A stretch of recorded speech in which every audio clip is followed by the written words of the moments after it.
Hello. Today I wanted to create a little video to share the science between M&Ms. Now, I'm not talking about the candy M&Ms. I'm talking about the three M's, which is meditation, mudra, and mantras. All right. So hopefully that wasn't disappointing because I can share with you that these M&Ms are magical, and science is just now starting to catch up with how powerful they can be in healing the body. And this month we're talking about the solar plexus. And so we'll focus our attention in this solar plex area. But these exercises, these practices, these tools can be used to align all of the chakras and to work on healing your entire body. So let's share a little bit about meditation. We've all heard that meditation is good for calming the mind, and we should all be practicing meditation. But why? What is happening when we meditate? So there actually is some science that backs up that statement that meditation is good for our body. And so I'm going to read some of my notes. So meditation changes the age of the brain. Now that's awesome, right? I mean, that alone is enough reason for us to start meditating, that I have a younger mind. With so many adults having concerns with Alzheimer's and dementia, I want to keep my mind young. Meditation increases brain matter, the gray matter in the brain. That's the area of the brain that controls the muscle and the memory. So then we go back again to that dementia and Alzheimer's. And so meditation is going to help ward that off. It defaults and slows down that rumination. And we are constantly ruminating. And so when you think about this new idea that we have a negative bias, right? That we automatically go to the negative. And that was a natural state for us because that's what kept us safe. That for us to stay alive, we had to be prepared for anything. And that anything is something negative, right? That lion jumping out and getting us. We needed to be prepared. And so science is now saying that our brain has a negative bias. Our brain also has a tendency to be in the future, to ruminate about what might happen. Because again, that goes back to keeping us safe. And so we create these crazy stories. And as humans, we can create wonderful, mysterious, crazy stories. You've all been to the movies. You've seen what the mind can create. Your mind creates these stories too. And so think about some of the stories that you've created over situations that haven't happened. You didn't get that phone call from a friend, and probably they don't like me, and now I'm not going to be able to go to any of the parties, and maybe I said something wrong. And we just start creating this whole scenario that isn't really true, but we create it in our mind, and we just start ruminating over it. And so that's the natural nature of the mind to protect us. And we can say, thank you, mind, but we can slow that down, or we can shift that through meditation. So let me read some of the research and what science shows. So a Harvard study showed that it changes the structure of the mind. That after they studied individuals that meditated, they actually found that there was structural change in the mind. The hippocampus was increased. And this is that area where we learn to self-regulate, increase concentration and attention, and it's our ability to reason. It decreases anxiety and increases our ability to do well in school. And so these are really awesome things that can occur when we meditate. It also increases white matter. And white matter is at the top of the brain, and it releases an amino acid called GABA. And GABA automatically calms the mind. There are people going out to the store and buying GABA to calm themselves, to help their body relax. And you don't need to go to the store and buy GABA. You can meditate. You can do it for free. You can meditate and create GABA in your own mind.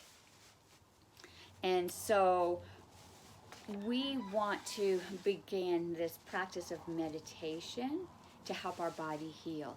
And so when we look at shifting the energy in the body, if we're constantly ruminating about what might happen, what did happen, if we've got that angst inside of our gut, that solar plexus isn't going to be able to heal. And that's where meditation comes in to help calm that mind, slow down that ruminating monkey mind, and allows that body to heal. All right, so another M is mantra. And we can also call this chanting. This is us repeating a verse. I practice Ayurveda, so I use Sanskrit and I use a mantra. But if you have a particular religion that has chants, you can do your chants. You can create an affirmation. All of these are very powerful in healing the body. And so the science behind chanting or mantra is that you create this sound. This sound is coming out of your body and it's moving into your eardrums. And then from the eardrums, this vibration goes to the hypothalamus. The hypothalamus takes it and sends it to the pituitary gland, which then calms the mind. And so again, this is going to slow down that ruminating mind, that monkey mind, help us to relax. It's really a great practice to help us go to sleep. And so sometimes when you hear that chatter, and we can try to reason, my degree's in psychology, and when I would do therapy, it just felt like I was just bringing up these topics over and over, and people were just chewing on it, right, and ruminating over it. Mantra is kind of that distraction. It's kind of, hey, look over here. And now we've got this new chatter, but this new chatter is positive. Mantras in Sanskrit have a vibration that heal the body. I'm sure if you're repeating or chanting a phrase from your religion, it's very powerful and purposeful for you, just as an affirmation could be. Again, with the effects on the brain, mantra and chanting increases that white matter, and it helps us be better able to emotionally process life. So that's a plus, right? So that's good. So we've got meditation and we've got mantra, and all of this is going to help us heal this chakra system. The last M that I'm going to talk about today is mudras. And mudras are those hand positions that you'll see yogis, you'll see people holding when they're meditating or chanting. And there is a sense of energy that moves through the hands and through the fingers. And when we hold a specific pose with our fingers, we create a very specific energy. Now, I've done a video in the past where I talked about the Ayurvedic understanding of these phalanges, our fingers, and how they are related to the elements of that we know in Ayurveda, which is ether and air, fire, water, and earth. And so it makes sense that when we're holding our ether and air fingers during a meditation, that is bringing lightness and higher consciousness. If I wanted to be more grounded, I would use my fingers that were closer to earth and water. Now, when we look at this, there's another concept on what these fingers represent, and the yogis feel that the pinkies are connected to the frontal lobe of the brain. The thumb is connected to the back of the brain, and these three fingers in the middle, the pointer, the middle, and the ring finger, are connected to the upper brain. So now, once again, when I hold these positions, I'm not only finding connections to the elements, but I'm also finding connections to my brain. And this position here, where I'm holding my pointer finger to my thumb, represents a seal of knowledge, and it creates a frequency that creates a stronger connection between myself. All right, so let's practice this together. And so you can use mantra as a type of meditation. And so I'm going to repeat a mantra, and I'm going to hold my hand in a pose for mudra, a mudra pose, and this will be my meditation. And my mantra today is Hari Om, Hari Om, H-A-H-Ri H-A-R-I. And it's a hari, like you would say in, I think, Spanish. And then Om. Hari Om. Hari Om. Hari Om. Hari Om. Hari Om. Hari Om. Now I can add a bit of breath work to this as I really exhale, as I do my and my re. So, re. Inhale deeply through the nose. Exhaling out. Re. Hari Om. Hari Om. Hari Om.